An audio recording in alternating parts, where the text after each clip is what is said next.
إن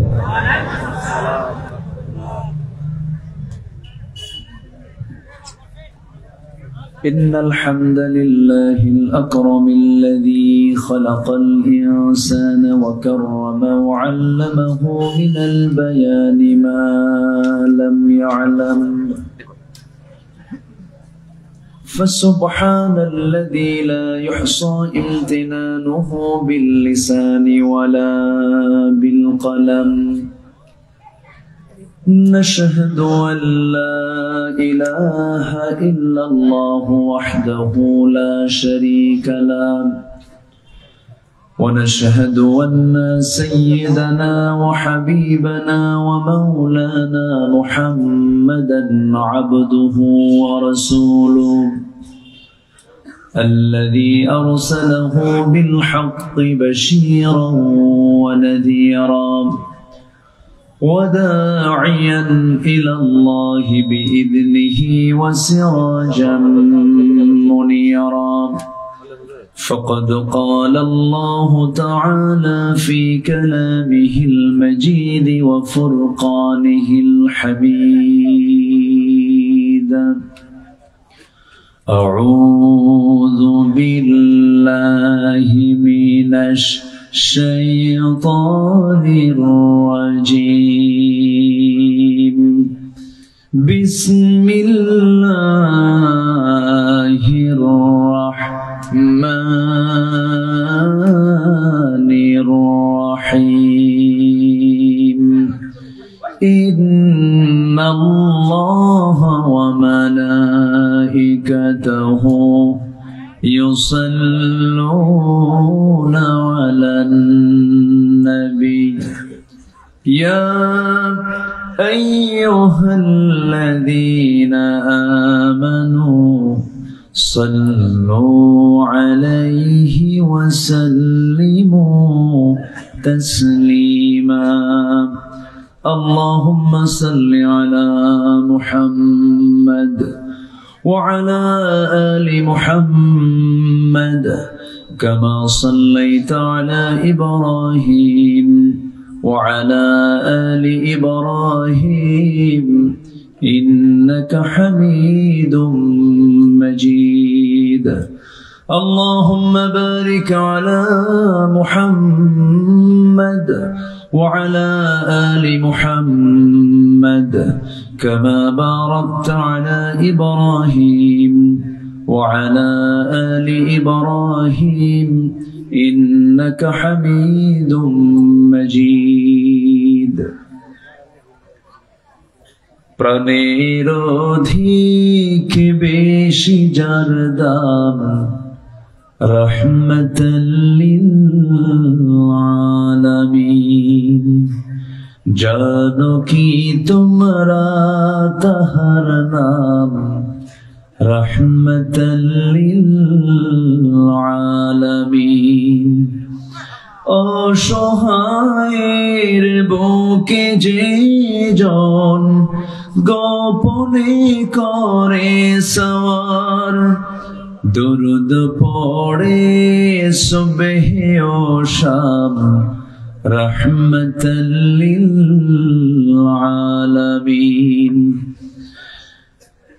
গরিবের আহার দিতেন নিজে হয়ে রোজাদার নিয়মর ভালোবাসার খাম রহমতাল লিল আলামিন তার পথে যে বিছিয়ে দিত টুকরো কাটা স্তূপ করে তাকেও দিলেন প্রেম মুজাসসাম রহমতাল লিল আলামিন কেন তাকে শাহনশাহে রিসালাত বলে জানো তিনি মখলুকাতের ইমাম রহমতাল লিল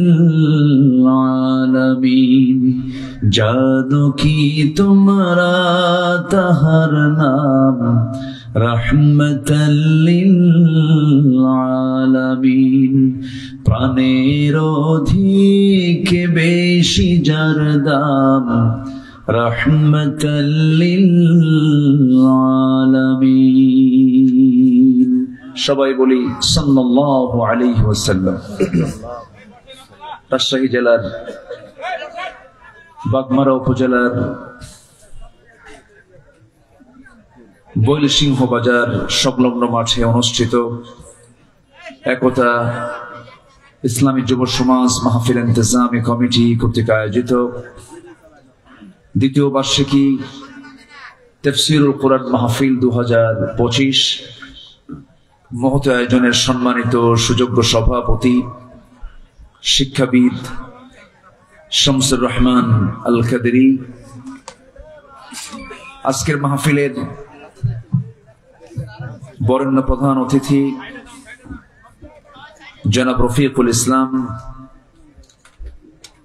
আজকের এই মহৎ আয়োজনের বরেণ্য মেহমান বৃন্দ, বিশেষ করে আজকের এই মহৎ আয়োজনের অন্যতম বরেণ্য প্রধান আলোচক নন্দিত আলেমে দ্বীন, প্রথিতযশা খ্যাতনামা মুফাসসিরে কোরআন, অনলবর্ষী আলোচক, আমার শ্রদ্ধাভাজন, আমার অত্যন্ত প্রিয় কাছের, আমার প্রিয় ভাইজান মুফতি মাওলানা বজলুর রশিদ মিয়া হাফিজাহুল্লাহ। আজকের মাহফিলের বরেণ্য আলোচক, আমার অত্যন্ত কাছের এলাকার কৃতি সন্তান মাওলানা মুফাদ্দাল হুসাইন হাফিজাহুল্লাহ। সামনে উপস্থিত দূরে ও কাছের বিভিন্ন স্থান থেকে ছুটে আসা কালেমার ঝান্ডাবাহী, তাওহীদের পতাকাবাহী, দ্বীন ইসলামের নরসারদুল বীর মুজাহিদ, প্রাণ প্রিয় সম্মানিত দ্বীনী ভাইরা, আড়ালে বসে আছেন শ্রদ্ধেয়া সম্মানিতা মা বোনেরা, আলোচনার সূচনায় আনুষ্ঠানিকতার মধ্য দিয়ে আমার পক্ষ থেকে আবারও দিল খোলা সালাম, আসসালামু আলাইকুম ওয়া রাহমাতুল্লাহি ওয়া বারাকাতুহু। সবাই কেমন আছেন বলুন? আমাকে প্রশ্ন করে ফেলেছেন। আল্লাহ তাআলা আমাকে আপনার মতো আপনার সাথে আপনার সামনে বসে রেখেছেন, বলি আলহামদুলিল্লাহ। সম্মানিত ভাই সব, একদিনে এত মেহমান যাদেরকে পাওয়া খুব দুষ্কর ব্যাপার। বিশেষ করে আমার প্রিয় ভাই যেন বজলুর রশিদ মিয়া ভাইকে মিলানো খুবই কঠিন। একদিনে এই কমিটির আমি মনে করি মানে কপালটা খুব প্রসন্ন, তারা অনেক মেহমানকে একদিনে পেয়ে গেছেন, আলহামদুলিল্লাহ। মহান রব্বুল আলামিনের শুকরিয়া যে আমরা এমন একটি সুন্দর আয়োজনে আমরা শামিল হতে পেরেছি, বলি আলহামদুলিল্লাহ। সবাই বলছি আল্লাহুম্মা আইন্নি আলা যিকরিকা ওয়া শুকরিকা ওয়া হুসনি ইবাদাতিকা। সবাই বলি আল্লাহুম্মা লাকা আসলামতু ওয়া বিকা আমানতু ওয়া আলাইকা তাওয়াক্কালতু ওয়া ইলাইকা আনাবতু ওয়া বিকা খাসামতু। আমরা আল্লাহ তাআলার শুকর আদায় করে নিলাম। সম্মানিত হাজিরিন, আমি খুবই খুশি হয়েছি মাহফিল কমিটি তারা সাবজেক্ট বেঁধে দিয়েছেন। সাবজেক্ট দিয়ে দিলে এটার একটা উপকারিতা হলো যে একটা নির্দিষ্ট সাবজেক্ট সামনে রেখে কথা বলা যায়, এতে সুবিধা হয়, এটা ভালো। প্রত্যেকটা মাহফিল কমিটি যদি এমন সচেতন হন তাহলে আমাদের দেশের আলোচকরা সচেতন হয়ে যাবে। সম্মানিত হাজিরিন, আজকে আমার সূরার যে সাবজেক্ট দেওয়া হয়েছে সেই সূরাটার নাম হলো সূরা কাফিরুন। এলাকায় মনে হয় কাফের বেশি নাকি? তার উদ্দেশ্য কি? মুমিনুন ছিল, মুনাফিকুন ছিল, ঠিক আছে না? সূরা মুমিনুন ছিল, সূরা মুনাফিকুন ছিল, সূরা মুমিন ছিল, সূরা হুজরাত ছিল, অনেক সূরাই তো ছিল। তো খুঁজে ফিরে আপনারা কাফিরুন পাইলেন কেমনে? সূরা কাফিরুন আল্লাহ তাআলা নাজিল করেছেন কাফিরকে চেনার জন্য। আল্লাহ পাক 7টা আয়াত দিয়েছেন। আর মুনাফিক চেনার জন্য আল্লাহ পাক অনেক লম্বা সূরা দিয়েছেন। সূরা কাফিরুন মোটামুটি সবার মুখস্থ আছে, মুনাফিকুন কি সবার মুখস্থ আছে? হাফেজ ছাড়া মুখস্থ থাকা মনে হয় একটু কঠিনই। ম্যাক্সিমাম লোকের সূরা মুনাফিকুন মুখস্থ নেই, কাফিরুন মোটামুটি সবার মুখস্থ আছে। আমি খুব বেশি লম্বা সময় আমি দেব না, কারণ আমার প্রিয় ভাইজানের আলোচনা সব মিলে আমরা এটা ব্যালেন্স করে আমরা শেষ করার চেষ্টা করব। জোরে বলি ইনশাআল্লাহ। আমার দেশে ওয়াজ বেশি না আমল বেশি? বলেন তো, বলেন তো, ওয়াজ বেশি না আমল বেশি? ওয়াজটা বেশি, আমলটা খুব কম।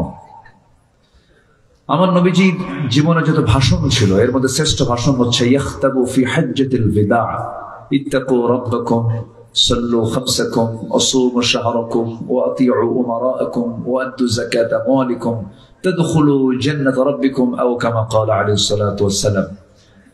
আমার নবীজি ছিলেন হলো অনেক কথাকে এক লাইনে বলা মানুষ, যেটাকে জামিউল কালাম বলা হয়।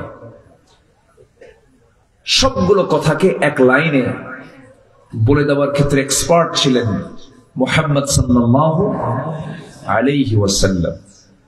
তিনি শ্রেষ্ঠ ভাষণ দিয়েছেন হলো জীবনে যত ভাষণ হয়েছে বিদায় হজের ভাষণ।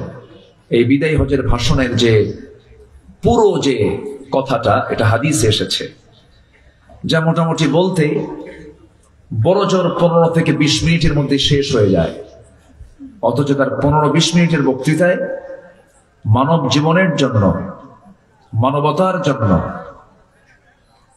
এমন কোন সাইড নেই যা তার আলোচনার মধ্যে বাদ পড়েছিল। সুবহানাল্লাহ বলবেন না? আর আমার দেশে এমনও বক্তা আছে 2 ঘন্টা ওয়াজ করার পরে বলে আমার তো কেবল গা গরম হচ্ছে। মানে উনি কি ওয়াজ করলেন যে ওনার নাকি 2 ঘন্টায় কেবল গা গরম হয়, আরো 2 ঘন্টা লাগবে। আচ্ছা, আবার শ্রোতার ভিতরে ও কিছু শ্রোতা আছে, হুজুর ওয়াজ তো কেবল শুরু হলো না। মুমিনদের যতগুলো বৈশিষ্ট্যের কথা আল্লাহ পাক বলেছেন সূরা মুমিনুনে, আল্লাহ পাক কমপ্লিট 7টা গুণের কথা বলেছেন। এর মধ্যে 1 নম্বর গুণ হচ্ছে নামাজ, যারা সুন্দর করে পড়বে। এরপরই হচ্ছে ওয়াল্লাযীনা হুম আনিল লাগবি মুরিদুন, যারা অনর্থক কথা থেকে নিজের জিহ্বাকে বিশ্রাম দেবে। সুবহানাল্লাহ বলবেন না? কথার ঘনত্ব যত বেশি, ভুল তত বেশি। এজন্য আমি নিজেও ব্যক্তিগতভাবে দোয়া চাই আপনাদের কাছে। আমাদের প্রচুর কথা বলতে হয়, তো কথা বলার মাঝে যেন কোনো মিসিং, কোনো ভুল যেন মুখ থেকে না বের হয়। আল্লাহ যেন মার্জিত, প্রাসঙ্গিক এবং আল্লাহর কাছে কি জবাবদিহি করতে হবে এমন জাতীয় যেন বেহুদা বাজে কথা যেন মুখ থেকে আল্লাহ পাক না বের করে দেন। জোরে বলি আল্লাহুম্মা আমিন। সম্মানিত ভাইয়েরা, তাহলে সূরাটার নাম আজকে কি বলেন তো? কিন্তু আমরা এখানে বসে আছি কাফিরুন না মুমিনুন? বলেন, কারা বসে আছে বলেন? মুমিনুন, মানে মুমিনরা। মুমিনরা এটাকে আরবিতে কি বলে? মুমিনুন। আর কাফির, কাফের একজন, আর কাফিরুন মানে কাফের গণ। তো মুমিনুনরা বসে আছে কাফিরুন শোনার জন্য। কি মুমিনুন বসে আছে কি শোনার জন্য? কাফিরুন শোনার জন্য। একটা বিষয় কি জানেন, নেগেটিভ জানলে পজিটিভটা মজবুত হয়। কাফেরদের চরিত্র কি মুমিনদের মধ্যে খুঁজে পাওয়া যাবে? এরকম যে বলেন, প্রকৃত মুমিনদের মাঝে কি কাফেরদের কোনো বদগুণ খুঁজে পাওয়া যাবে? যাবে না। যদি খুঁজে পাওয়া যায় তাহলে সে কি আসলে মুমিন না। 7টা আয়াত মিলে আল্লাহ তাআলা এই সূরার নামকরণ করেছেন। সরি, 6টা আয়াত। 6টা আয়াত মিলে আল্লাহ রাব্বুল আলামিন এই সূরার নামকরণ করেছেন হলো সূরা কাফিরুন। এবং প্রথম শব্দ থেকেই, প্রথম আয়াতের একটা শব্দকে নিয়েই এই সূরার নামকরণ করা হয়েছে। 112টি সূরার নামকরণ হয়েছে সংশ্লিষ্ট সূরার শব্দ থেকে নিয়ে। সূরা ইখলাস এবং সূরাতুল ফাতিহা, এই দুটো সূরার নামকরণ করা হয়েছে সংশ্লিষ্ট সূরার মধ্যে ওই শব্দটা নাই। সূরা ফাতিহা, ফাতিহা শব্দ কি সূরা ফাতিহা আছে? নাই। এই জন্য অনেকে সূরা ফাতিহা পারে না কিন্তু আলহামদু পারে, অনেকে সূরা ইখলাস পারে না কিন্তু কুল পারে। কিন্তু এই সূরায় এই ভয়টা নাই, এই সূরার মধ্যে এই শব্দটা আছে। আল্লাহ রাব্বুল আলামিন বলেন, قل يا أيها الكافرون لا أعبد ما تعبدون ولا أنتم عابدون ما أعبد ولا أنا عابد ما عبدتم ولا أنتم عابدون ما أعبد لكم دينكم ولي دين। জোরে বলুন আল্লাহু আকবার। সূরাটা নাযিল হয়েছে কোথায় বলেন? মক্কায়। বলেন বলেন কোথায় কোথায় কোথায়?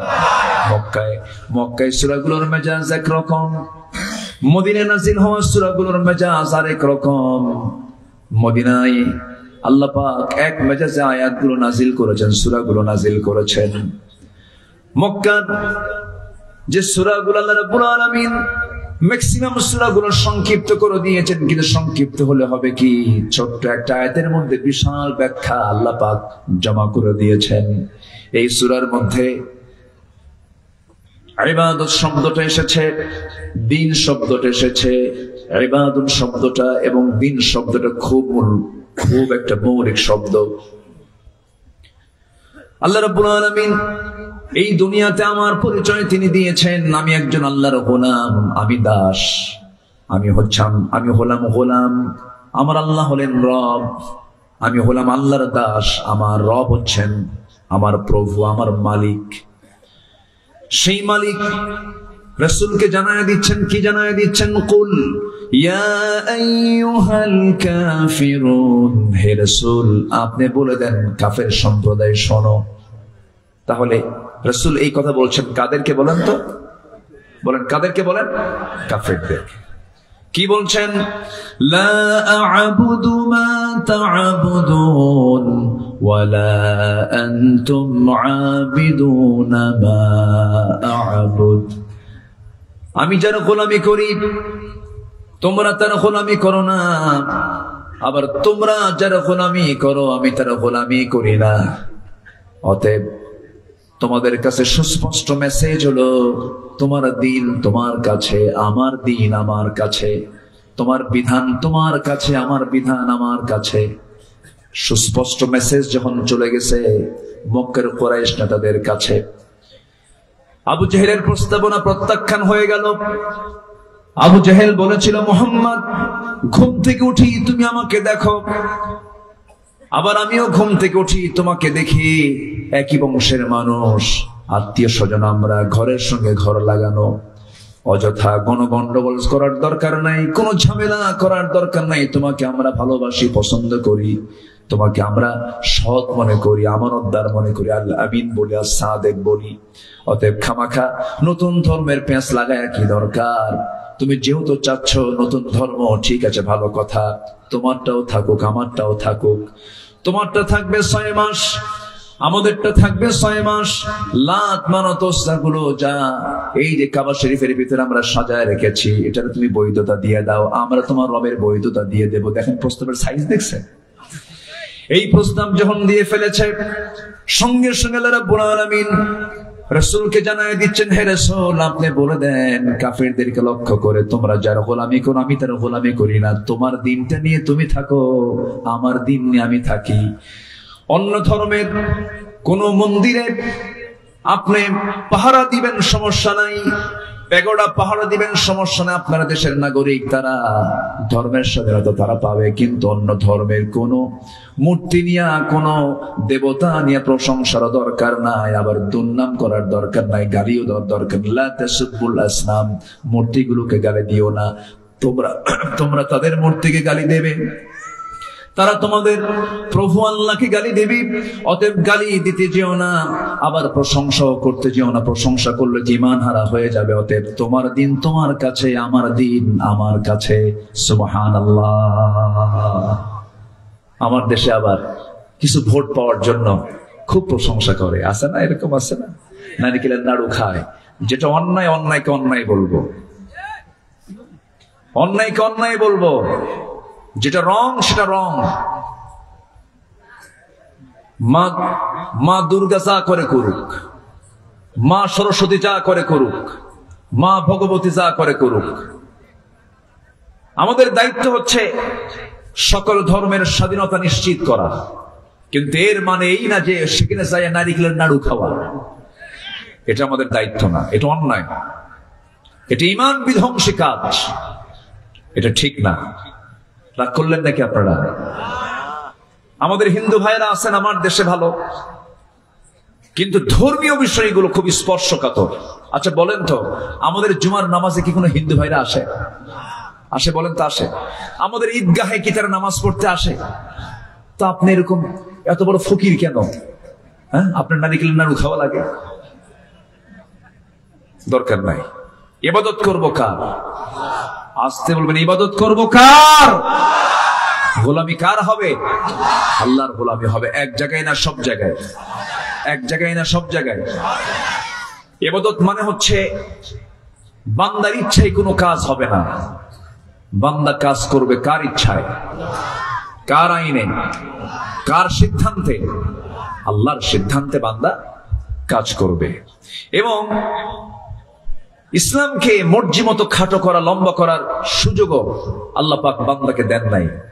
ইসলামটা কারো না, ইসলামটা কার? আল্লাহ। এটাকে মর্জি মতো ইফরাত তাফরিদ করার সুযোগও নেই। আমি আপনি আমার মতো করে ইসলাম আমি মানতে পারবো না। আমি এমন করে বলতে পারবো না যে আমরা শরিয়া আইনে বিশ্বাসী নই, আমরা শরিয়াকে মানি না, শরিয়াকে ফলো করি না। এই জাতীয় কথা বলা মানে তার ঈমান ছিনতাই হয়ে যাওয়া, ঠিক কি না? ঈমান ছিনতাই হয়ে যাওয়া, এটা করা যাবে না। আমাকে মুমিনদের কাতারে আসতে হবে, আমাকে মুসলিমের কাতারে আসতে হবে, সারেন্ডার করতে হবে। কার কাছে? আসতে বলবেন না, কার কাছে? আল্লাহর কাছে। তাহলে এখানে এই 6টা আয়াতের মধ্যে বারবার আব্দুল শব্দটা আসছে, বারবার। আবাদা ইয়াবুদু, আবিদুন, আইন বা দাল মূল মাদ্দা, এই শব্দটা বারবার আসছে। দেখেন, আবুদু, তাবুদু, আবিদুন, এই শব্দগুলো বারবার ঘুরে ঘুরে আসছে, অর্থাৎ ইবাদত। আমার দায়িত্ব হচ্ছে আল্লাহর দাসত্বকে মেনে নেওয়া, সম্পূর্ণভাবে মেনে নেওয়া। আর আমার আল্লাহর দায়িত্ব হচ্ছে বান্দার দাসত্বকে কবুল করে নিয়ে জান্নাত, কবুল করে নিয়ে জান্নাত বুঝে দেওয়া। যেরকম সুবহানাল্লাহ। আমার আল্লাহর দায়িত্ব হচ্ছে বান্দার দাসত্বকে কবুল করে নিয়ে দাসত্বের মতো দাসত্ব করে ইবাদত করলে পরে আল্লাহর দায়িত্ব হচ্ছে সেই বান্দাকে জান্নাত কি বুঝে দেওয়া। আল্লাহ রাব্বুল আলামিন বলেন, ইয়া আইয়াতুহান নাফসুল মুতমাইন্নাতু ইরজিই ইলা রাব্বিকি রাদিয়াতাম মারদিয়া ফাদখুলি ফি ইবাদি ওয়াদখুলি জান্নাতি। জোরে বলুন আল্লাহু আকবার। আমার গোলাম হয়ে যাও, ফাদখুলি ফি ইবাদি, আমার গোলাম হয়ে যাও, আমার জান্নাতে প্রবেশ করো। তোমাকে আজকে কেউ বাধা দেবে না। শর্ত হলো তোমার পরিপূর্ণ গোলাম হতে হবে। একমাত্র কার গোলামি করতে হবে? বলেন, কার গোলামি? আল্লাহর গোলামি।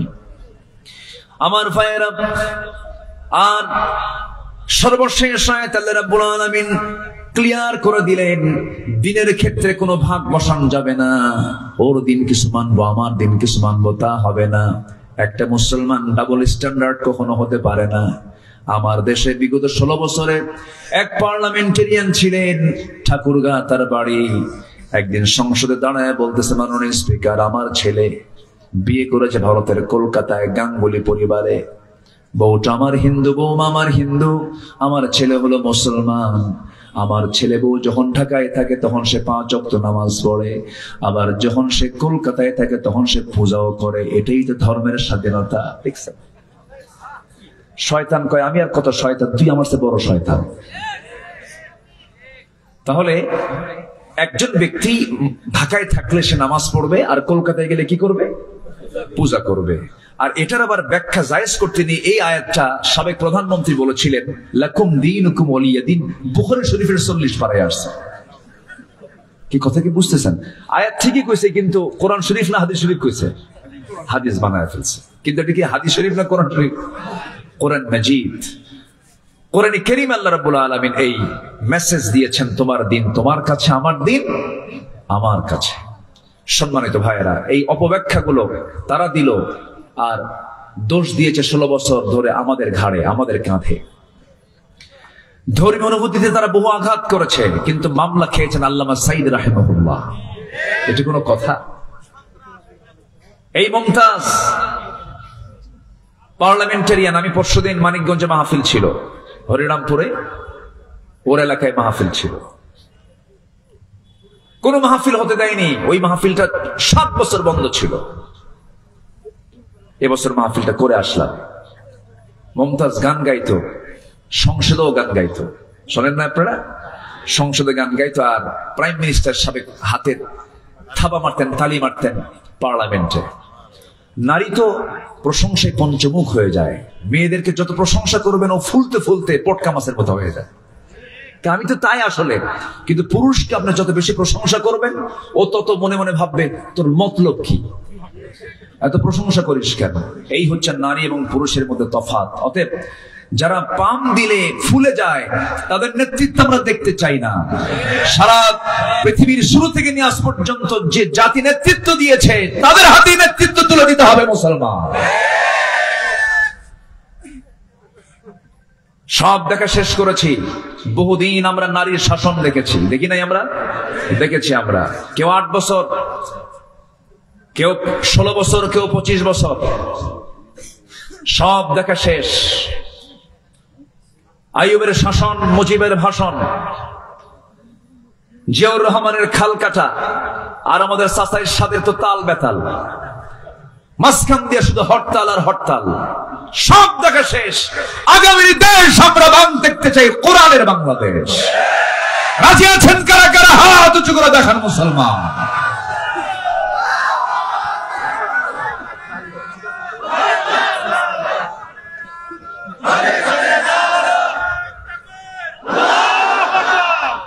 আল্লাহ কবুল করুন। জোরে বলি আমিন। আরো জোরে আমিন। রাগ করতেছেন নাকি? রাগ করলেও কিচ্ছু করার নাই। বহু মামলা, বহু হামলার শিকার হয়েছে আমরা। একটু তো কথা বলতেই হবে, একটু কথা বলার দরকার আছে না নাই? আচ্ছা, নাটোরে মাহফিল ছিল 2018 সালে। নাটোর মাহফিল শেষ করে বাড়ি ফিরলাম। ফজরের একটু আগ দিয়ে পুলিশ চতুর্দিকে ঘেরাও দিয়ে আমাকে ধরে নিয়ে চলে গেল। লোকজন একটু আসবে, আস্তে আস্তে আসবে, সমস্যা নেই। আচ্ছা, আসবে, জায়গা হয়ে যাবে ইনশাআল্লাহ। আল্লাহ সহজ করে দেন। জোরে বলি আমিন। এই সামিয়ানার ওই যে ওয়ালটা দিয়েছেন, এরপর আরো জায়গা নাই মহিলাদের, তাহলে জায়গা ছোট হয়ে গেছে। ডান সাইডে কিছু জায়গা আছে, আসবে ইনশাআল্লাহ, আসবে আসবে আসবে, সমস্যা নেই। 2018 সালে আমার দিকে তাকান। 2018 সালে নভেম্বরের মাঝামাঝি সময়ে আমাকে বাড়ি ঘেরাও দিয়ে আমাকে ধরে নিয়ে থানায় জমা করলো। আসামি একখান পাইছি। ওসি মহোদয় আমার দিকে তাকায়া, একবার তাকায়া লজ্জার আমার দিকে তাকাচ্ছে না, মাথা নিচু করে আছে। তো বললাম, ভাই ধরে আনলেন কেন? হুজুর বদদোয়া দিয়েন না, মাফসান। বললাম যে মাফসান তো ধরছেন কেন? হুজুর কি করবেন, সামনে নির্বাচন, একটু কয়েকদিন থেকে আসেন, নির্বাচন হয়ে গেলে আপনি আবার বের হয়ে আসবেন। কি সস্তা কথা। তো বললাম তাই, তো এখন কি করবেন? হুজুর হুজুর বদদোয়া দিয়েন না হুজুর, বাল বাচ্চা আছে, চাকরি বাঁচান তো ফরজ। আমি বললাম ইমান বাঁচান তো নফল। চালান দিয়ে দিল। কোর্টের জজ আমার দিকে তাকায়, জিব্বায় কামড় মেরে বলে, এই হুজুরে ধরে আনছো কে? ধারার দিকে তাকায় দেখে এই ধারায় জামিন দিলে আমার চাকরি ক্যান্সেল। মানে আমরা এমন দাগি আসামি যে জামিনই হবে না। দেশে এমন 12টা বাজাইছি আমরা, জামিন অযোগ্য মামলার ধারা দিয়া জেল হাজতে পাঠায় দিল। ভাবলাম যে জীবনে এই সুন্নত আদায় নাও হতে পারে, এই চান্সে ওইটা আদায় করে দিল। ঢুকলাম, মন খারাপ করিনি। ভিতরে ঢুকলাম, ভিতরে ঢোকা মাত্র দেখে এক বুড়ো চাচা আমার দিকে তাকায় আছে, সালাম দিয়ে বলে, হুজুর আপনি জেলখানায় ঢুকছেন? খুব খুশি হলাম। তো বললাম যে আপনি খুশি হলেন কেন? কে বাবাজি মাহফিলে যাই, সামনে বসি, এত চেষ্টা করছে আপনার সঙ্গে একটাবার মুসাফা করব, চান্সে মিলেই নাই। হুজুর কি সুন্দর আল্লাহ মিলাই দিল। হুজুর দোয়া করি আপনি জেলখানায় থাকেন।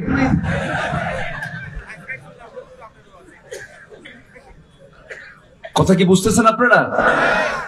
এরপরে বললাম, চাচা আপনি কেন জেলখানায়? বোমা হামলা। কি হামলা? বোমা হামলা। আমি নাকি বোমা হামলা করেছি? বলেন তো 80 ঊর্ধ্ব বয়স লোকের হাতে যদি বোমা হাত তুলে দিয়ে যদি বলা হয় বোমা মারো, ও কি জায়গায় মারবে না মাথায় পড়বে? এগুলি চলেছে। এই সমস্ত ষড়যন্ত্রের, এই সমস্ত অপকর্মের আজকে প্রায়শ্চিত্ত তারাই ভোগ করতেছে। আজকে তারাই ভোগ করছে। আল্লামা সাইদ রাহিমাহুল্লাহ বলেছিলেন, আমার সম্মান নিয়ে যারা ছিনিমিনি খেলছে, আমাকে যারা বেইজ্জত করার জন্য চেষ্টা চালাচ্ছে, আল্লাহ তুমি জাতির সামনে তাদেরকে ল্যাংটা করে দিও। কবুল হয়নি? কবুল হয়েছে কিনা? কবুল হয়েছে। এজন্য ইবাদত করব, আমরা জুলুম করব না। জোরে বলি ইনশাআল্লাহ। ইবাদত করলে সম্মান কে দিবেন? আর জুলুম করলে লাঞ্ছিত অপদস্থ করবেন আল্লাহ নিজে।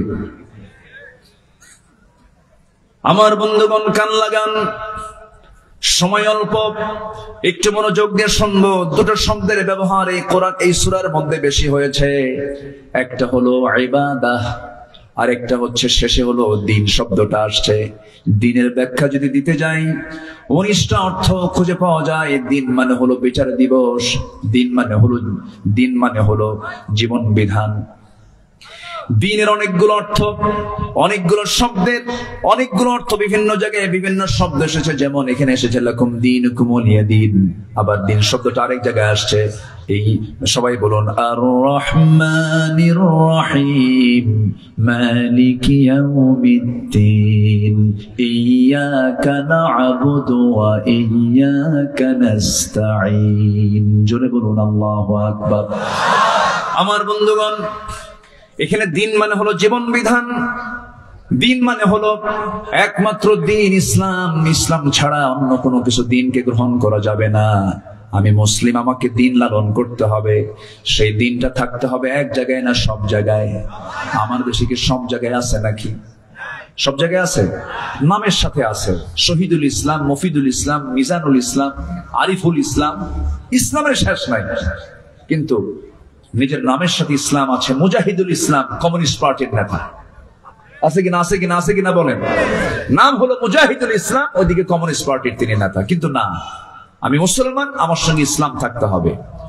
ব্রাহ্মণের ছেলে ব্রাহ্মণ হতে পারে, খ্রিস্টানের ছেলে খ্রিস্টান হতে পারে, বৌদ্ধের ছেলে বৌদ্ধ হতে পারে, কিন্তু মুসলমানের সন্তান মুসলমান হতে পারে না যদি তার মধ্যে ইসলাম না থাকে। ইসলাম থাকতে হবে 16 আনা। এই জন্য সেই দাসত্ব, সেই ইবাদত যদি আমি করতেও যাই, ইবাদত কবুলের কিছু শর্ত আছে। সেই শর্তটা হলো, ইবাদত কবুলের জন্য শর্ত হলো 10টা শর্ত। বলেন কয়টা শর্ত? 10টা শর্ত। শর্ট করে বলছি আমি, একটু মনোযোগ দিয়ে সবাই শুনবেন। সেই দাসত্ব যদি কবুল করে নিতে হয়, আমি আমার রবের যদি সন্তুষ্ট হাসিল করতে চাই, আমি তার বান্দা, সেই বান্দা হয়ে যদি আমার আল্লাহর সন্তুষ্টি হাসিল করতে চাই, শর্তগুলো পূরণ হলে পরেই দোয়াগুলো কবুল হবে, দাসত্ব কবুল হবে, ইবাদত কবুল হয়ে যাবে। 1 নাম্বার শর্ত হলো, যত মুনাফিকি আছে সমস্ত মুনাফিকি জীবন থেকে ধুয়ে মুছে সাফ করতে হবে। মুনাফিক তো আমার দেশে নাই। আমার দেশে মুনাফিক আছে? মুনাফিক আছে আমার দেশে? আচ্ছা, মুনাফিক আছে কিনা একটু সবাইকে বলে ফেলি, বলুন তো। আমার নবীজি বলেছেন, আয়াতুল মুনাফিকি 3। মুনাফিকের আলামত হলো তিনটা। যখন সে কথা বলে মিথ্যা বলে, এরপরে যখন সে ওয়াদা করে, ওয়াইদা ওয়াদা আখলাফ, যখন সে ওয়াদা করে ওয়াদা ভঙ্গ করে, ওয়াইদা তুমিনা খান, আমানতের খেয়ানত করে, যখন সে কারোর সঙ্গে তর্ক বিতর্কে লিপ্ত হয় তখন সে বাজে কথা, মুখ খারাপ করে ফাঁসা ভাষায় কথা বলে। আমার বন্ধুগণ, মিথ্যা কথা বলার মতো মানুষ তো বাংলাদেশে খুঁজে পাওয়া যাবে না। আছে মিথ্যা কথা বলার লোক আছে? তাহলে এখন বলুন তো, আমার দেশে মুনাফিক আছে না নাই? আরেকটা জরিপের কথা বলবো, কান লাগাবেন, মনোযোগ দিয়ে শুনবেন। আচ্ছা বলুন তো, কোন ওয়াক্তে বাড়িতে মানুষ বেশি থাকে? কোন ওয়াক্তে বলেন? নামাজের কোন ওয়াক্তে বাড়িতে মানুষ বেশি থাকে? বলেন কোন সময়? আমার রাসূল বলেছেন, মুনাফিক চেনার চিহ্ন হলো ফজর যাবে না, ফজরের কোনো খবর থাকবে না। মুনাফিক যোহর পড়তে পারে, মুনাফিক আসর পড়তে পারে, মুনাফিক মাগরিব পড়তে পারে, মুনাফিক বড়জোরে শাহ পড়তে পারে, কিন্তু মুনাফিক কখনো ফজর নামাজ পড়তে পারে না। বলুন তো, আমার দেশের সবচেয়ে কম মুসল্লি কোন ওয়াক্তে? আর সবচেয়ে বেশি অবস্থান করে মানুষ বাড়িতে কোন ওয়াক্তে? আমার দেশে মানুষ বেশি না মুনাফিক বেশি? ধরা খাইছেন কি? ধরা খাইছি আমরা। হ্যাঁ, এত ওয়াজ হয়, ফজরে মুসল্লি নাই। আচ্ছা বলুন তো, ফজরের সালাতের গুরুত্ব বেশি না জুমার সালাতের গুরুত্ব বেশি? জুমার গুরুত্ব নাই। আজ থেকে জুমার গুরুত্ব আছে না নাই? আচ্ছা, দুটোই ফরজ, দুটাই ফরজ, কিন্তু ফজরের আল্লাহ রাব্বুল আলামিন বিশেষ ফজিলত দিয়েছেন। 65টা এক্সট্রা ফজিলত আছে ফজর নামাজের, 65টা। ফজরের 2 রাকাত সুন্নাত নামাজ, রাকাতাই সালাতুল ফজর খায়রুম মিনাদ দুনিয়া ওয়া মা ফিহা। ফজরের 2 রাকাত সুন্নাত এত দামি যে আল্লাহ তাআলা বলেছেন খায়রুম মিনাদ দুনিয়া ওয়া মা ফিহা, দুনিয়া এবং দুনিয়ার মাঝে যা আছে তার চাইতে বেশি দাম হলো ফজরের 2 রাকাত সুন্নাতের দাম। তাহলে এখন বলুন, ফজরের মুসল্লি মাঝে মাঝে 3 জন খুঁজে পাওয়া যায়। কয়জন? 3 জন। কে কে? ইমাম, মুয়াজ্জিন আর খাদেম। যদি 3টার চাকরি না থাকতো 3টা থাকতো। এই হলো ফজরের চিত্র আমাদের। অথচ আমার নবীজি বলেছেন, যে বাড়িতে প্রাপ্তবয়স্ক মুসলমান পুরুষ আছে অথচ মসজিদে আসে না, আমি নবী, আমি রাসূল, আমার মনে হয় আমি সেই বাড়িতে গিয়ে নিজেই আগুন ধরায় দেই, আগুন লাগায় দিই। আমি ওই বাড়িতে আগুন ধরায় দিতাম, লাগায় দিতাম, যদি ওই বাড়িতে নারী এবং শিশু না থাকতো। নাউযুবিল্লাহ। কত ভয়ঙ্কর হাদিস, কত শক্ত হাদিস। আমার নবীজি কত রাগ করলে পরে এই জাতীয় কথা বলেছেন। আমার বন্ধুগণ, তাহলে আপনি যদি আপনার গ্রামকে আদর্শ গ্রাম বানাতে চান, সবচেয়ে বেশি মুসল্লি মসজিদে হতে হবে কোন ওয়াক্তে? বলেন তো। আসতে কোন কেন ভাই? একটু জোরে বলেন, কোন ওয়াক্তে? কোন ওয়াক্তে? গ্রাম কি ঠিক আছে? নিজের গ্রাম কি ঠিক আছে? ঠিক নাই। মাতব্বর, মাতব্বর আছে। মাতব্বর বিড়ি খায় আর মাতব্বরি করে, বিড়ি খায় আর মাতব্বরি করে। নামাজের কথা বলে না মাতব্বর সাহেব। 40-50 বছর মাতব্বরি করলেন, কিন্তু গ্রামের মানুষকে নামাজের জন্য একটু ডাকলেন না, ফজরের জন্য একটু বলবেন না, বললেন না। আপনি নিজেই তো নামাজ পড়েন না, বলবেন কি আর? মাতব্বরি তারই মানায় যে নামাজি হয়। আসতে কোন কেন? মাতব্বরি করতে করতে বিড়ির নেশা ওঠে, আবার বাইরে বের হয়, আবার সামনে সামনে বিড়িও খায়। এমন মাতব্বরও আছে না নাই? আচ্ছা, আমরা সভ্য হতে পারিনি, এখন আমরা সভ্য হব কোরআন দিয়ে। জোরে বলি ইনশাআল্লাহ। সবার বাড়িতে মানুষ শুয়ে থাকে, কিন্তু ফজরের সময় মসজিদ ভরে না। এটা বড় বিপদের কারণ, বড় বিপদ। কোন বরকত থাকবে না। বুরিকা লি উম্মতি ফি বুকুরিহা। আমার রাসূল বলেছেন, আমার উম্মতের বরকতময় সময়টা হলো সকালবেলা। ফজরে মুসল্লি নাই, বুকটা খান খান হয় জানেন। আমি আল্লাহর কসম করে বলে যাচ্ছি, এই গ্রাম, যে গ্রামে মাহফিল হচ্ছে বৈলসিংহ, এই গ্রামের মসজিদ যেদিন গ্রামের সকল মানুষের আন্তরিকতায়, সকল ঐক্যবদ্ধ প্রচেষ্টায় যেদিন দেখবেন ফজরের মুসল্লি জুমার চাইতে বেশি হয়েছে। আল্লাহর কসম করে বলে যাচ্ছি, এই গ্রামে কোনো মাদক, জেনা, ব্যভিচার, বেপরদার কোনো পরিবেশ থাকবে না, থাকবে না, থাকবে না, থাকবে না। গ্রামকে পরিবর্তন করে দেবে কি অন্য গ্রামের লোক এসে? আমাকে আপনাকে পরিবর্তন করতে হবে। যুবকরা কমিটি করে ফেলো, মাহফিল কমিটি যেমন করলে একতা যুব সমাজ, তোমরা আজকে নতুন করে একটা কমিটি করবে আগামীকাল থেকে, ফজর নামাজ বাস্তবায়ন কমিটি এই গ্রামের। আসতে কোন কেন, আসতে কোন কেন? এমন প্রস্তাব দিয়ে গেলাম। আমাদের আলোচনা হওয়া উচিত বাস্তবমুখী। সমাজের যে রোগগুলো আছে সেই রোগগুলো ধরে ধরে প্রত্যেকটা গ্রামে যদি ফজর নামাজ বাস্তবায়ন কমিটি হয়, গ্রামের কোন ছেলের পকেটে থাকবে না, সব আল্লাহ ওয়ালা হয়ে যাবে, ভালো হয়ে যাবে। আল্লাহ রেজাল্ট দিচ্ছেন, ইন্নাস সালাতা তানহা আনিল ফাহশাই ওয়াল মুনকার ওয়া লাযিকরুল্লাহি আকবার আল্লাহু ইয়ালামু মা তাসনাউন। আল্লাহু আকবার বলেন। তাহলে মুনাফিকি দূর করার জন্য কোন নামাজ দরকার বলেন? আলোচনা বলেন, কোন নামাজ দরকার? ফজরের নামাজ দরকার। আল্লাহ রাব্বুল আলামিন বলেন, ওয়া মিনান নাসি মান ইয়াকুলু আমান্না বিল্লাহি ওয়া বিল ইয়াউমিল আখির ওয়া মা হুম বিমুমিনিন।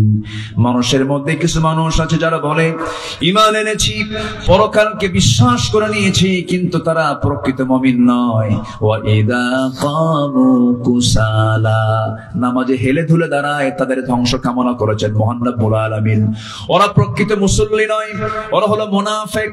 ওরা ফজর পড়ে না, মাঝে মাঝে যোহরে যায় কমিটির পথটাকে ঠিক রাখার জন্য। ফাওয়াইলুল লিল মুসাল্লিন আল্লাযীনা হুম আন সালাতিহিম সাহুন আল্লাযীনা হুম ইউরাউনা ওয়া ইয়ামনাউনাল মাউন। জোরে বলুন আল্লাহু আকবার। ওই সমস্ত মুসল্লির ধ্বংস, ওই সমস্ত মুনাফিক মুসল্লির ধ্বংস যারা অবহেলা করে নামাজ পড়ে, লোক দেখানো নামাজ পড়ে, প্রয়োজনীয় ব্যবহৃত জিনিসগুলো দেয় না। প্রতিবেশী চলে গেছে, দাটা দাও তো দাটা দেয় না, কাশি দাও তো কাশি দেয় না, এমন প্রতিবেশী মনে হয় বাঘ মারায় নাই? আসতে বলবেন না, আছে না নাই বলেন? প্রতিবেশীকে যে কষ্ট দেবে আল্লাহ তাকে জান্নাত দেবেন না। আমার রাসূল বলেছেন, আমার উম্মতের যদি কষ্ট না হতো, প্রতিবেশীকে আমি সম্পত্তির ওয়ারিস বানায় দিতাম। ওয়ায়ামনাউনাল মাউন। আমার বন্ধুগণ, অনেক লোক আছে দেখবেন যে প্রতিবেশীর সঙ্গে একটু গন্ডগোল হয়ে গেছে, তার ঘরটা, তার ঘরের পিছনে রাস্তা নাই, তার জায়গা দিয়ে যেতে হয়, একটু গন্ডগোল লাগলে খোঁটা গাড়ে, কি গাড়ে, কি গাড়ে, খোঁটা মারে, খোঁটা খোঁটা, হাঁটতে দেয় না। এরকম খোঁটা মারা কি বাঘ মারায় আছে? আছে? জমিনটা কার? আজ থেকে জমিনটা কার? আর ওই খোঁটা গেড়ে বাধা দিল কার? বান্দাকে। কার? বান্দাকে। তো জমিনও আল্লাহর, বাধা দিল আল্লাহর বান্দাকে। তুমি কত বড় শক্তিশালী হয়েছ, করা যাবে না এগুলো। পৃথিবীর কোন মানুষের ক্ষমতা নাই বান্দাকে আটকিয়ে রাখে। বান্দা রাস্তা কখনো বন্ধ করতে পারে না। রাসূল বলেছেন, যে ব্যক্তি কারোর জন্য রাস্তা বের করে দিবে, আল্লাহ তার জন্য জান্নাতের রাস্তা বের করে দিবেন। জোরে বলেন সুবহানাল্লাহ। আমি কোরআন চর্চা করে যতটুকু বুঝেছি, আমি যতটুকু ভাঙ্গা চড়ে, এলেম কালাম তো তেমন নাই, মানুষ আমার ডাকে শুধু বসায় দেয় বড় জায়গায়, কিন্তু সেই বড় জায়গার যোগ্যতা আমি রাখি না। আমি আব্দুল্লাহ আল আমিন, খুবই ছোট্ট নগণ্য আদনা একজন গোলাম। কিন্তু ছোট্টবেলায় বাবার সঙ্গে যখন হাঁটে যেতাম, আগে ওই মিটারে মাপ হতো না, ডিজিটালে মাপ হতো না, আগে মাপ হতো দাড়ি পাল্লায়। তো দাড়িপাল্লার বাটখারা গুলো, মেলা গুলো থাকতো। সবচেয়ে বেশি বড় ওজন যেটা 10 কেজি, নিচে 5 কেজি, তার উপরে 2.5 কেজি, তার উপরে 2 কেজি, তার উপরে 1 কেজি, তার উপরে 1000 গ্রাম, তার উপরে 500 গ্রাম, তার উপরে এরপরে 200 গ্রাম, 100 গ্রাম, 50 গ্রাম, 25 গ্রাম। সেই ওই 25 গ্রামটা সবার উপরে রাখে, আমি হলাম সেই মাত্র 25 গ্রাম। কিন্তু সবাই আমাকে উপরে রাখে। কিন্তু এলেম কালাম তেমন ওজন টোজন নাই, এলেম কালাম তেমন নাই। কিছু কথা বলি, কিন্তু চেষ্টা করি কোরআনের মূল নির্যাস কথা বলার জন্য, কারণ আল্লাহ তাআলা আমার এই কথার ব্যাপারে একদিন প্রশ্ন করবেন কিনা বলেন, করবেন কিনা বলেন, করবেন কিনা বলেন। আল্লাহর কসম, দিল থেকে কথা বলার চেষ্টা করি। দয়া করে ফজর নামাজকেও ছাড়বেন, ফজর নামাজ ছাড়লে সে কিসের কাতারে চলে যাচ্ছে বলেন? বলেন কিসের কাতারে চলে যাচ্ছে? তাহলে আমরা কাফিরুন হব, মুনাফিকুন হব না মুমিনুন হব বলেন? তাহলে আজকে কোন সূরা শুনতেছি? কাফিরুন কি কাফের হওয়ার জন্য শুনতেছি? কি হওয়ার জন্য? মুমিন হওয়ার জন্য। আমার বন্ধুগণ, একটু মনোযোগ দিয়ে কথাগুলো শুনুন। আমি কোন আল্লাহর গোলামি করব না।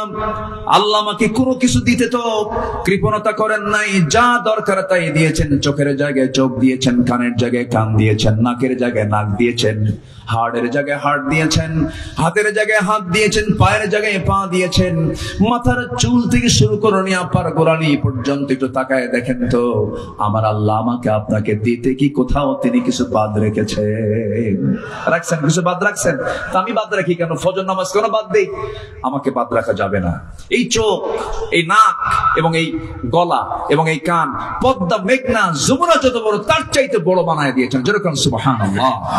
এই চোখের মধ্যে আল্লাহ পাক কত কি দিয়েছেন। প্রতি মিনিটে মানুষ গড়ে 15 থেকে 20 বার পলক ফেলে। এই পলক শুধু পড়েই না, প্রতিটা বার পড়ার সময় অশ্রু থেকে লিকুইড ছড়িয়ে দেয় পুরো চোখে। এর ফলে চোখ থাকে আর্দ্র, ধুলাবালি, ক্ষতিকর জীবাণু থেকে মুক্ত। পলক হলো চোখের প্রাকৃতিক ওয়াইফাই, যা ঘুমের মধ্যে চোখের সুরক্ষা নিশ্চিত করে। প্রতিদিন আমাদের চোখে গড়ে 1 মিলিলিটার অশ্রু তৈরি হয়, যা স্বচ্ছ অথচ অত্যন্ত কার্যকর এক তরল পদার্থ। এই অশ্রুর মধ্যে থাকে লাইসোজাইম নামের এক প্রাকৃতিক অ্যান্টিবায়োটিক, যা চোখকে ব্যাকটেরিয়ার আক্রমণ থেকে রক্ষা করে। যখন হৃদয় বেদনায় ভরাক্রান্ত অথবা আত্মা আল্লাহর ভয়ে ভালোবাসায় কাঁদে, তখন চোখ থেকে অশ্রু গড়িয়ে পড়ে। সেই অশ্রুগুলো আবার চোখের বাইরের অংশের পুষ্টি অক্সিজেন সরবরাহ করে, কারণ চোখের কর্নিয়াতে রক্তনালী থাকে না। তাই চোখের জল চোখকে রক্ষা করে শুকিয়ে যাওয়া, ক্ষয়, ব্যাকটেরিয়ার সংক্রমণ থেকে। আল্লাহু আকবার বলা যাবে না ভাই? জোরে করে আল্লাহু আকবার। এই যেখানে কয়েকশো ক্যামেরা আছে, এই ক্যামেরার যেমন চোখ আছে, এ আমাকে ধারণ করছে, আমাকে ক্যাচ করছে, আমাকে ধারণ করে এ থেকে সাপ্লাই দিচ্ছে। আমাদের চোখে, দু চোখে, প্রত্যেক ব্যক্তির দু চোখে প্রায় 27 কোটি 40 লাখ ফটো রিসেপ্টর নামক নিয়োজিত শ্রমিক আল্লাহর হুকুমে 24 ঘন্টা কাজ করছে। 27 কোটি 40 লাখ, 27 কোটি 40 লাখ। যখন আলো আপনার চোখে গিয়ে পড়ছে, যখন ফটো রিসেপ্টর কাছে চলে যাচ্ছে, তখন ফটো রিসেপ্টর সেটাকে প্রসেসিং করে আপনার অপটিক নার্ভে পৌঁছে দিচ্ছে। সেখান থেকে ইলেকট্রিক ইম্প্যালেন্সের মাধ্যমে সেটা আমাদের ব্রেইনের অক্সিপিটাল ল্যাবে চলে যাচ্ছে। ফলে আমরা দেখতে পাচ্ছি। এই অপটিক নার্ভের কথা শুনলাম আমরা, শুধুমাত্র এখানেই 7 থেকে 70 লক্ষ তারের মতো ফাইবার চোখের পিছনে আল্লাহ পাক রেখে দিয়েছে। যেরকম সুবহানাল্লাহ। কে দিয়েছেন? আল্লাহ বলছেন, আলাম নাজআল লাহু আইনাইন ওয়া লিসানান ওয়া শাফাতাইন। আল্লাহু আকবার বলেন। কান দিয়েছেন কে? কানের মধ্যে ময়লা থাকে না? এই ময়লাকে কি বলে? খোল। গরু খায় এই খোল, সে খোল না, এটা ময়লা। ইয়ারক্স, এই ময়লাটা কাজের ময়লা, এটা অকাজের ময়লা না। যখন কোনো বিয়ারিং যদি জাম লেগে যায়, কোন চাকার বিয়ারিং জাম লেগে যায়, তখন মিস্ত্রিরা কি করে? গিরিজ দেয়। কি দেয় বলেন তো? গিরিজ অথবা কোন মোবিল দিয়ে এটাকে প্রসেসিং করে জংটাকে দূর করার জন্য চেষ্টা চালায়। ঠিক তেমনি আমার কানের ভিতরে আল্লাহ পাক যে ময়লাগুলো দিয়েছেন, এটা হচ্ছে আমার কানের গিরিজ। এটাকে ঠিক রেখেছেন। এটা স্বাদ কেমন? এটা কেমন? এটা কি মিষ্টি লাগে না কি লাগে? কি খান নাই?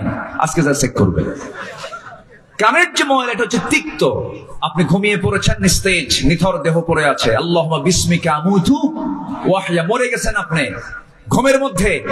কানের মধ্যে যদি কোনো আসুক, জি আলহামদুলিল্লাহ, কানের মধ্যে যদি কোনো কি বলে পিঁপড়া যদি ভুল করে চলে আসে, সেই সময় ওই সমস্ত কানের যে ময়লাটা তিক্ত, ওর মুখে যখন লেগে যায়, সঙ্গে সঙ্গে সে বলে যে আমি ভুল জায়গায় চলে আসছি, বের হয়ে চলে আস। আর যদি বৃষ্টি হতো, সব ময়লাগুলো, সব পিঁপড়াগুলো জমা হতো কোথায় গিয়ে? কানে গিয়ে জমা হতো। তাহলে এই কানকে সেভ করলেন কে? আসতে বলবেন না, কে সেভ করলেন? কে সেভ করলেন? আল্লাহ করলেন। আল্লাহ বলছেন, ইন্নাস সামআ ওয়াল বাসারা ওয়াল ফুআদ কুল্লু উলাইকা কানা আনহু মাসউলা। শ্রবণ শক্তি, দৃষ্টি শক্তি, অন্তর শক্তি আমি দিয়েছি, সব ব্যাপারে জিজ্ঞাসা করব আমি আল্লাহ রাব্বুল আলামিন একদিন। অতএব আমার এই কানকে অবশ্যই তার নিয়মে চালাতে হবে। যিনি আমার কান দিয়েছেন তিনি কে? আল্লাহ তাআলা। আজকের মাহফিলের একজন মেহমান এসেছেন, জনাব আব্দুল বারী সাহেব, না? আলহামদুলিল্লাহ, জি বসুন। আল্লাহ তুমি তার হায়াতে বারাকা দান করো। জোরে বলি আল্লাহুম্মা আমিন। আরো জোরে আল্লাহুম্মা আমিন। আমার দিকে তাকান সম্মানিত ভাইয়েরা। তাহলে আমার দায়িত্ব হচ্ছে জীবনের সকল জায়গায় কার ইবাদত করা বলেন তো? আস্তে বলুন, কার ইবাদত করা? আর সেই ইবাদত কবুলের জন্য 10টা শর্তের 1 নম্বর শর্ত হলো আমরা মুনাফিকি বাদ দেব। জোরে বলি ইনশাআল্লাহ। নাম্বার 2 হলো সকল ইবাদত কবুল হয়ে যাবে, নামাজে অলসতা ত্যাগ করতে হবে, অলসতা বর্জন করতে হবে। আল্লাহ রাব্বুল আলামিন বলছেন, বান্দারে আমার জান্নাত পেতে হলে অলসতা পরিহার করে তোমাকে কেমন নামাজ পড়তে হবে?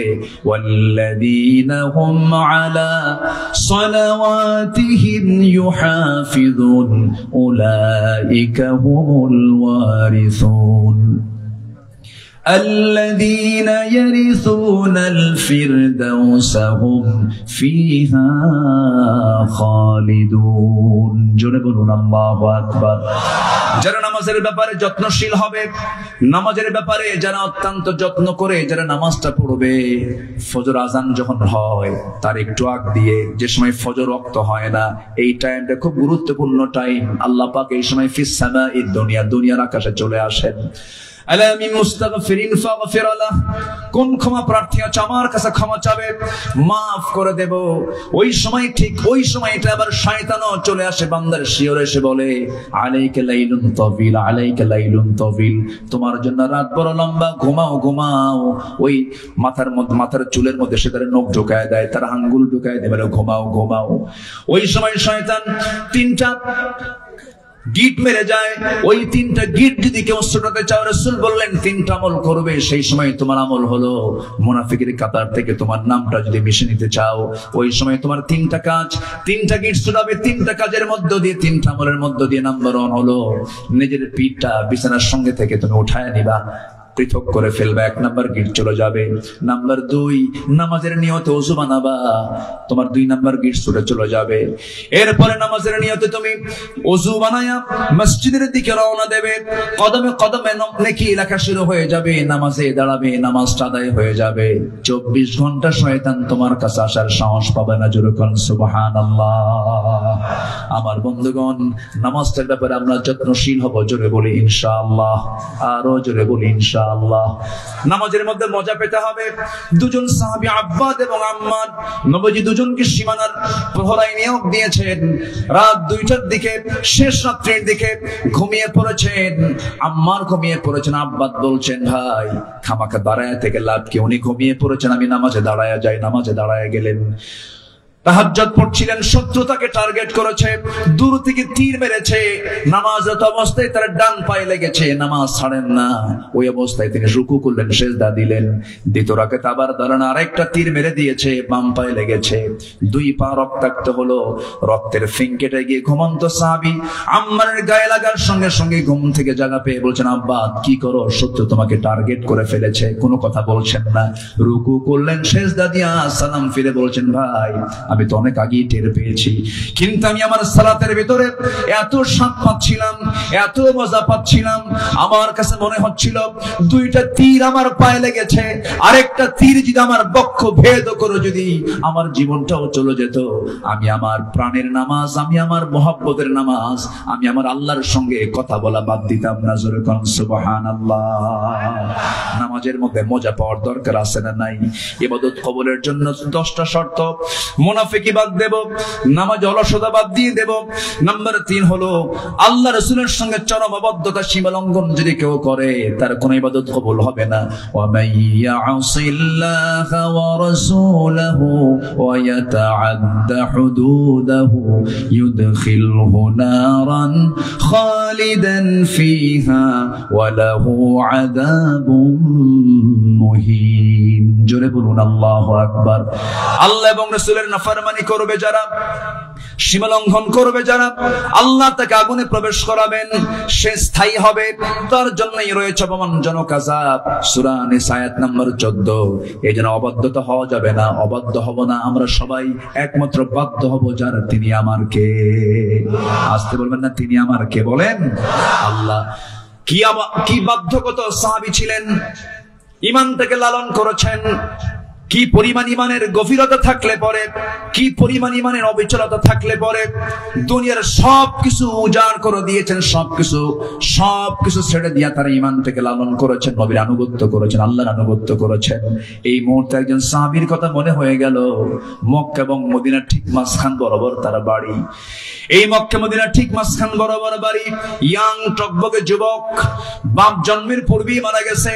জন্মের পরপরই চাচার কাছে মানুষ হয়েছেন সেই সাহাবী। নবীর দাওয়াত তার কানে গেল, কালেমা পড়লেন। চাচার কানে সংবাদ গেছে ভাতিজা কালেমা পড়েছে। সঙ্গে সঙ্গে চাচা ডাক দিয়ে বলে, তলব করে বলে, ভাতিজা শুনলাম তুমি নাকি দিন গ্রহণ করেছো। সঙ্গে সঙ্গে তিনি বলছেন, দিন তো একটাই, সেটা হলো কার দিন? কার দিন বলেন? আল্লাহর দিন। চাচা আমিও কালেমা পড়েছি, আপনিও কালেমা পড়েন। সঙ্গে সঙ্গে চাচা বলছে, তুমি কি জানো এটার ফলাফল কি হতে পারে? কি হবে চাচা বলেন? সব সম্পত্তি জোর করে তোর কাছ থেকে নিয়ে নেব, তোকে এত ভালোবাসলাম, তুই এত বড় ক্ষতি করে ফেললি। আমার ধর্ম, আমার বাপ দাদা সব শেষ করে ফেললে, তোকে শেষ করে ফেলবো আমি। সঙ্গে সঙ্গে বলছেন, ও চাচা, সম্পত্তির আপনি হুমকি দিচ্ছেন, আমাকে জোর করে নিতে হবে না আমার কাছ থেকে। আমি বিনা শর্তে সমস্ত সম্পত্তি দিয়ে দিলাম, তবু আমি ঈমান হারা হব না, নবীর অবাধ্য হব না, আল্লাহর অবাধ্য হব না। ওমান ইয়াসিল্লাহু ওয়া রাসূলাহু ওয়া ইয়াতাআদ্দা হুদুদাহু, ওমান ইয়াসিল্লাহু ওয়া রাসূলাহু ওয়া ইয়াতাআদ্দা হুদুদাহু, সেই পক্ষে আমি যাব না, সেই সীমা লঙ্ঘন আমি করব না। সঙ্গে সঙ্গে চাচা তাকে ধরে ফেলে, কলার ধরে টান মেরে জামা টেনে ছিঁড়ল, জোর করে লুঙ্গিটা পর্যন্ত খুলে নিয়া ঘাড় ধাক্কা দিয়া রক্তাক্ত করে সেই জায়গা থেকে বের করে দেওয়ার পরে বলছে, চলে যা। উলঙ্গ হয়ে বাইরে বের হয়ে দুনিয়াটা অন্ধকার দেখছিলেন। মার দরজায় গিয়ে বলছেন, মা দরজা খোলো। দরজা খোলা হলো। বলছে, মা আমার দিকে তাকাইও না, ঈমান এনেছি, নবীর আনুগত্য করেছি। আমার চাচা আমার পরনের লুঙ্গিটা পর্যন্ত খুলে নিয়েছে। ও মা দেখো তো ঘরের মধ্যে কিছু আছে নাকি? এক খন্ড কাপড় তাকে দেওয়া হলো। এক খন্ড কাপড়টা পরে কোনো মতো সতরটা ঢেকে ঢুকে মার কাছ থেকে বলছেন, মা বিদায় দিয়ে দাও, দুনিয়ার সব ছাড়বো কিন্তু আমি আমার আল্লাহ রাসূলকে ছাড়বো না। জোরে কোন সুবহানাল্লাহ। চললাম মদিনার দিকে। মদিনায় রওনা করলেন, মদিনায় চলে গেলেন। পায়ে হেঁটে হেঁটে শীতকাল থরথর করে কাঁপতেছিলেন। গোটা গায়ে শুধু এক খন্ড কাপড় দিয়ে শুধু সতরটা ঢাকা। নবীর দরজায় গিয়ে নক করলেন। নবীজি দরজা খুলেই দেখেন গায়ে কাপড় চোপড় নাই। ভিতরে ঢুকলেন। নবীর ব্যবহৃত দুটা জুব্বা মোবারক আমার নবী নিজ হাতে দিয়ে বলছেন, যুবক জুব্বাটা নাও, তাড়াতাড়ি গায়ে দাও, ঠান্ডা লেগে যাবে তোমার। জুব্বা পরা শেষ করলেন। রাসূল বলছেন, যুবক ঘটনা কি? সব খুলে বললেন। সঙ্গে সঙ্গে রাসূল বলছেন, ও আব্দুল্লাহ, তোমার চাচা তোমাকে বস্ত্রহীন করে ঘর থেকে বের করে দিয়েছে, আর বিশ্ব নবী তোমার জন্য তার নিজের দেহের জুব্বা মোবারক তোমাকে দান করেছে। চিন্তা করো না। ও আব্দুল্লাহ, তুমি কি বলতে চাও বলো, তুমি কিছু চাও নাকি? আব্দুল্লাহ বলছেন, হুজুর আপনি আমার জন্য একটু দোয়া করে দেন, আমি যেন শহীদ হতে পারি, মৃত্যুর রাজপথ শহীদ যেন হতে পারি। সঙ্গে সঙ্গে আমার রাসূল দুহাত তুলে আকাশের দিকে তাকায় বলছেন, ও আকাশের মালিক আল্লাহ, আমার আব্দুল্লাহর জন্য, আমার আব্দুল্লাহর জান মালকে তুমি কাফির বেঈমানদের জন্য হারাম করে দাও। এই কথা বলার সঙ্গে সঙ্গে সাহাবীর মন খারাপ হলো। রাসূল বলছেন, ও সাহাবী মন খারাপ করলা কেন হুজুর? দোয়া চাইলাম কি, দোয়া করলেন কি? এই দোয়া তো আমি চাই নাই হুজুর, আমি তো শহীদ হতে পারবো না। রাসূল বলছেন, শোনো আব্দুল্লাহ রে, মন খারাপ করো না। তোমার মধ্যে যদি শাহাদাতের চেতনা লালন হয়, এমন তামান্না যদি তোমার ভিতরে লালন হয়, ওয়া ইম্মা তাআলা ফিরাশিহি, তোমার মরণ যদি বিছানা হয়ে থাকে, আল্লাহ রাব্বুল আলামিন তোমাকে শহীদের দরজা আল্লাহ রাব্বুল আলামিন তোমারে দিয়ে দিবেন। জোরে কোন সুবহানাল্লাহ। সঙ্গে সঙ্গে রাসূল বলেন, কোরআন হাতে নাও, আসহাবে সুফফায় চলে যাও। আমার নবীজি পাঠিয়ে দিলেন। এত আবেগী সাহাবী আব্দুল্লাহ চিৎকার মেরে মেরে কাফিরুন পড়েন, চিৎকার মেরে মেরে কুরাইশ পড়েন, চিৎকার মেরে মেরে সূরা মাউন পড়েন, এত জোরে চিৎকার মেরে মেরে পড়ছেন। সাহাবীরা সব বিরক্ত হয়ে নবীর কাছে এসে বলছে, হুজুর নতুন একজন সাহাবীর আগমন হলো, কি হয়েছে? এত জোরে জোরে পড়ে আমার দৃষ্টার ভয়। কে? আব্দুল্লাহ। রাসূল কেঁদে ফেলে বলছেন, ও সাহাবীরা রে, আমার আব্দুল্লাহকে তেলাওয়াতে বাধা দিও না, কারণ আমার আব্দুল্লাহ আমার আনুগত্য করতে গিয়ে, আল্লাহর আনুগত্য করতে গিয়ে দুনিয়া সব বিক্রি করে আমার পথ সে ধরেছে। জোরে কোন সুবহানাল্লাহ। বাধা দিও না। আমার নবীজি মদিনায় থাকাকালীন যুদ্ধের ডাক চলে এলো। আমার নবীজি বলছেন, আমার আব্দুল্লাহ কোথায়? আব্দুল্লাহকে ডেকে আনো। সঙ্গী করুণী জিহাদের ময়দানে ঝাঁপিয়ে পড়লেন।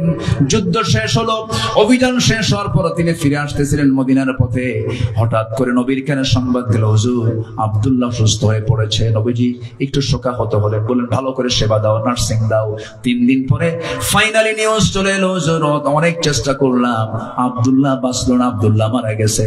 আমার নবীজির চোখে পানি চলে এলো আর বললেন, ও আমার সাহাবীরা, আমার আব্দুল্লাহর জানাজার আয়োজন করো। আব্দুল্লাহর জানাজার দায়িত্ব আমি কাউরে দেব না, আমি রাসূল নিজে তার জানাজার দায়িত্ব কাঁধে নিয়ে নিলাম। জানাজা শুরু হয়ে গেছে, নবীজি জানাজা পড়ায়া দিলেন। জানাজা শেষ হওয়ার পরে আমার রাসূল বলছেন, সাহাবীরা, আমার আব্দুল্লাহর কবরটা কোথায় খনন করেছো? হুজুর ওই 2 পাহাড়ের চেপাই করেছি, আমারে নিয়ে যাও। রাসূল চলে গেলেন, কবরের সামনে দাঁড়ালেন। কবরের সামনে দাঁড়ায় বলছেন, সাহাবীরা রে, আমার আব্দুল্লাহর কবরে আমি আজকে কাউকে নামতে দেব না, আমি রাসূল নিজে নামবো। রাসূল নিজে নামলেন। নামার পরে বলছেন, আবু বকর ডানে নামো, ওমর বামে নামো। আমার নবীজি দুহাত আগায় দিলেন। দুহাত আগায় দিয়ে বলছেন, ও আমার সাহাবীরা, আমার কলিজার টুকরা আব্দুল্লাহকে আমার হাতে তুলে দাও। আমার নবীজি আব্দুল্লাহর লাশটা তিনি হাতে নিলেন। বলছেন, আবু বকর ধরো, ওমর ধরো। 3 জন মিলে কবরে শোয়া দিয়া নবীজি বুকের উপর হাত রেখে বলছেন, আরশের মালিক আল্লাহ, এই মুহূর্ত পর্যন্ত আমি আব্দুল্লাহর উপরে সন্তুষ্ট আছি, রাজি আছি। তুমি আমার আব্দুল্লাহ কলিজার টুকরা আব্দুল্লাহ রে মাফ করে দাও। পাশে দাঁড়িয়ে থাকা একজন সাহাবী, সাদ ইবনে আবি ওয়াক্কাস রাদিয়াল্লাহু তাআলা আনহু, যে সাহাবী এত বড় আল্লাহওয়ালা ছিলেন, সমুদ্র ঝাঁপ দিয়েছেন ঘোড়া সহ, ঘোড়ার একটা পায়ের খুর পর্যন্ত ভেজে নাই।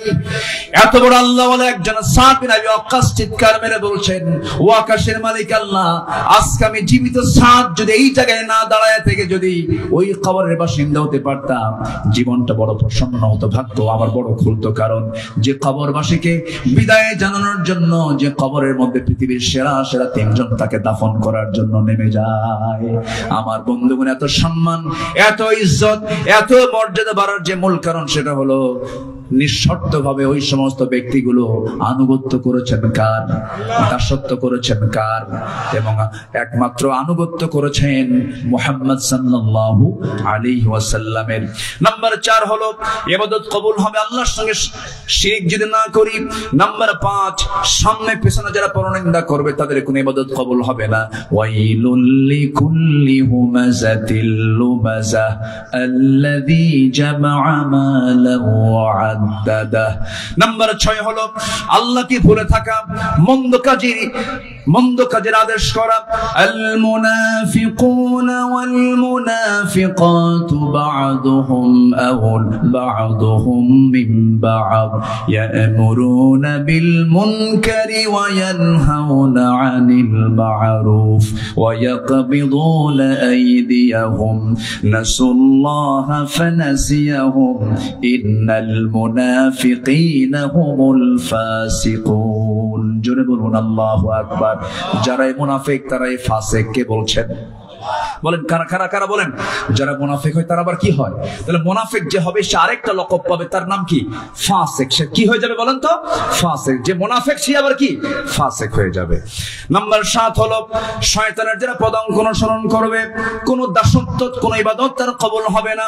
ইয়া আইয়ুহাল্লাযীনা আমানু লা তাত্তাবিউ খুতুওয়াতিশ শাইতান ওয়া মান ইয়াত্তাবি' খুতুওয়াতিশ শাইতানি ফাইন্নাহু ইয়া'মুরু বিল ফাহশাই ওয়াল মুনকার। জোরে বলুন আল্লাহু আকবার। শয়তান আছে না নাই বলেন? আসতে বলবেন না আছে না নাই? বাগমারা মনে হয় চেনে না। বাগমারা চিনে? চেনে? শয়তান চেনে বাগমারা? শয়তান জান্নাতও চিনে। আমার আব্বা আদম এবং হাওয়াকে ফাওয়াসওয়াসা লাহুমা ফাযাল্লাহুমা শাইতান, জান্নাতে গিয়ে যদি আমার আব্বা আম্মাকে যদি ওয়াসওয়াসা দিতে পারে, তাহলে বাগমারার এই এলাকা মনে হয় শয়তান কোনোদিন আসে নাই। কি আছে কিনা? আছে কিনা? আছে কিনা বলেন? এবং তার এজেন্টও আছে না নাই? তার এজেন্ট তারাই যাদের ফজর নামাজ উঠতে কষ্ট হবে। সবাইকে ফজর পড়বেন? সবাইকে এই গ্রামে ফজর বাস্তবায়ন কমিটি বাস্তবায়ন করবেন ইনশাআল্লাহ। কারা কারা ফজর নামাজ পড়বেন, 5 ওয়াক্ত নামাজ পড়বেন? কারা কারা হাত উঁচু করে দেখান মুসলমান। চিৎকার মেরে বলি ইয়া আল্লাহ, আমাদেরকে ফজর, যোহর, আসর, মাগরিব, ইশা 5 ওয়াক্ত সালাত জামাতের সাথে আদায় করার তৌফিক তুমি আল্লাহ দিয়ে দাও। জোরে বলি আমিন। আরো জোরে আমিন। আরো জোরে আমিন। নাম্বার 8, ইবাদত কবুলের শর্ত রিয়া বা লোক দেখানো ইবাদত যারা করবে তাদের কোনো ইবাদত কবুল হবে না। ইন্নাল মুনাফিকিনা ইউখাদিউনা আল্লাহ ওয়া হুয়া খাদিউহুম ওয়া ইযা কামু ইলাস সালাতি কামু কুসালা ইউরাউনা আন-নাস ওয়া লা ইয়াযকুরুনা আল্লাহ ইল্লা কালিলা। জোরে বলুন আল্লাহু আকবার। নাম্বার 9 হলো কুফরি যারা করবে তাদের কোনো ইবাদত কবুল হবে না। ইন্নাল্লাযীনা কাফারু লান তুগনিয়া আনহুম আমওয়ালুহুম ওয়ালা আওলাদুহুম মিনাল্লাহি শাইআ ওয়া উলাইকা হুম ওয়াকুদুন নার। জোরে বলুন আল্লাহু আকবার। সর্বশেষ হলো নাম্বার 10, যেহেতু সূরা কাফিরুনের ভিতরে আল্লাহ রাব্বুল আলামিন ইবাদত নিয়ে কথা বলেছেন, দাসত্বের কথা বলেছেন, ওই সমস্ত বান্দার দাসত্ব কখনো কবুল হবে না, ইবাদত কখনো কবুল হবে না। 10টা শর্ত যদি থেকে যায়, এই 10টা শর্ত পূরণ করলে পরে, বাদ দিলে পরে আল্লাহ রাব্বুল আলামিন কবুল করবেন। আল্লাহর সাথে মিথ্যা দৃঢ় অঙ্গীকার করে আবার তওবার সঙ্গে যারা ভঙ্গ করবে, আল্লাহ রাব্বুল আলামিন তাদের কোনো ইবাদত কবুল করবেন না। আল্লাহ রাব্বুল আলামিন এই সবাইকে 10টা শর্ত পূরণ করার তৌফিক দান করুন। জোরে বলি আমিন। আরো জোরে আমিন। আরো জোরে আমিন। আমার মা বোন যারা আসছেন তাদের জন্য 3টা মেসেজ। নাম্বার 1, 5 ওয়াক্ত নামাজ। নাম্বার 1 কি বলেন তো? কয় ওয়াক্ত নামাজ? নাম্বার 2 হলো মেয়েরা কাজ করবে, কাজ শুরু করবে আগে না তেলাওয়াত করবে আগে? বলেন বলেন বলেন। দিন শুরু হবে কাজ দিয়া না তেলাওয়াত দিয়া? আগে নামাজ, এরপরে কি বলেন? তেলাওয়াত। যে বাড়িতে তেলাওয়াত থাকবে সে বাড়িতে কোনো রোগ শোক আসবে না। আল্লাহু আকবার বলেন। তেলাওয়াত, মেয়েদের তেলাওয়াত যে বাড়িতে আছে সেই বাড়িটা শান্তির জায়গা।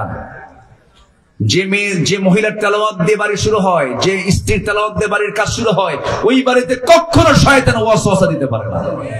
আল্লাহ কবুল করুন, আমল করার তৌফিক দান করুন। জোরে বলি আমিন। নাম্বার 3 হলো পর্দায় থাকা। পর্দাটা কমপ্লিট হতে হবে। পর্দা মূলত হচ্ছে নিজের আত্মীয় স্বজনদের সঙ্গে পর্দা করা। দূরের লোক তো অত ক্ষতি করতে পারে না, আত্মীয় স্বজন যেরকম দুলা ভাই, মামাতো ভাই, খালাতো ভাই, চাচাতো ভাই, দেবর, ভাসুর, এই জায়গায় পর্দার গুরুত্ব সবচেয়ে কম না সবচেয়ে বেশি? বেশি। আল্লাহ রাব্বুল আলামিন এলাকার মা বোনদেরকে এমন সুন্দর পর্দা করার তৌফিক আল্লাহ পাক দান করুন। আমাদের মাঝে মেহমান এসেছেন, সবাই চিনেন তো তাকে নাকি? ওনাকে চিনেন? আল্লাহ তাআলা অনেক সুন্দর সূরত দান করেছেন। কি সুন্দর আল্লাহ পাক চেহারা আল্লাহ পাক দিয়েছেন। ভিতরটাও যেমন সুন্দর, বাহিরটাও তেমন সুন্দর। জনাব আব্দুল বারী হাফিজাহুল্লাহ তিনি এসেছেন, তিনি কথা বলবেন। এবং এরপর এদেশের অগণন মানুষের কলিজার টুকরা অত্যন্ত ছন্দময় গতিতে সুন্দর করে কথা বলেন আমাদের মুরব্বী, আমাদের সিনিয়র বড় ভাই বজলুর রশিদ মিয়া ভাই, তিনি কথা বলবেন। আমি আর কথাকে দীর্ঘায়িত করতে পারছি না, যতটুকু হয়েছে আমরা বলে ফেলি আলহামদুলিল্লাহ। আমার মনে হয় যে কথাটা আজকে হলো, এই বাগমারার এই মাটিতে যদি কেউ আমল করতে পারে, আমার কথা না আল্লাহর কথা বলেন, ভালো হওয়ার জন্য এর চাইতে বড় মেসেজ আমি আর কোরআনে কোথাও খুঁজে পাই না। একটু মেহেরবানি করে, আজকে ফজরটা হবে তো মসজিদ ভরবে না ফাঁকা থাকবে বলেন? আজকের আলোচনার পর যদি মসজিদটা ভরে যায়, এই মাহফিল কবুল হয়ে যাবে। আল্লাহ সবাইকে আমল করার তৌফিক দাও, জোরে বলি আল্লাহ।